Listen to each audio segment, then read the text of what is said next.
തീഷ്ണത എബ്രായ ഭാഷയിൽ കിനാഹ് എന്നും ഗ്രീക്കിൽ സീലോസ് എന്നും പറയും.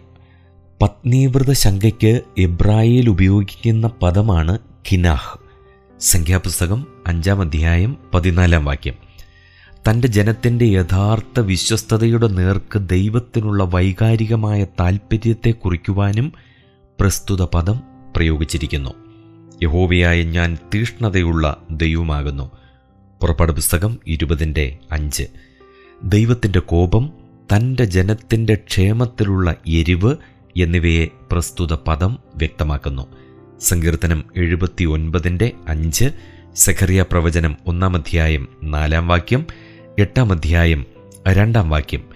യഹോവ മഹാതീഷ്ണതയോടെയാണ് സിയോനു വേണ്ടി എരിയുന്നത്. യെശയ്യാ പ്രവാചകൻ ദൈവത്തിൻ്റെ തീഷ്ണത പദങ്ങളിലൂടെ വരച്ചു കാട്ടുന്നു. ഞാൻ യഹോവ, അതുതന്നെ എൻ്റെ നാമം.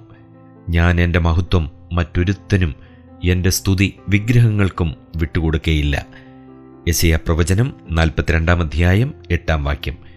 അന്യദേവ പൂജ യഹോവ സഹിക്കുകയേയില്ല. യഹോവയുടെ നാമം തീഷ്ണൻ എന്നാകുന്നു. അവൻ തീഷ്ണതയുള്ള ദൈവം തന്നെ. പുറപ്പാട് പുസ്തകം 34-ാം അധ്യായം 14-ാം വാക്യം. അന്യദൈവങ്ങളുടെ പിന്നാലെ പോകുന്നവരുടെ നേർക്ക് യഹോവയുടെ കോപം ജ്വലിക്കും. ആവർത്തനം 6-ാം അധ്യായം 14-15. തന്നെ സ്നേഹിക്കുന്നവരുടെ നേർക്കുള്ള സ്നേഹം കോപത്തിൻ്റെ അതേ തീഷ്ണതയോടുകൂടിയാണ് ദൈവം പ്രകാശിപ്പിക്കുന്നത്.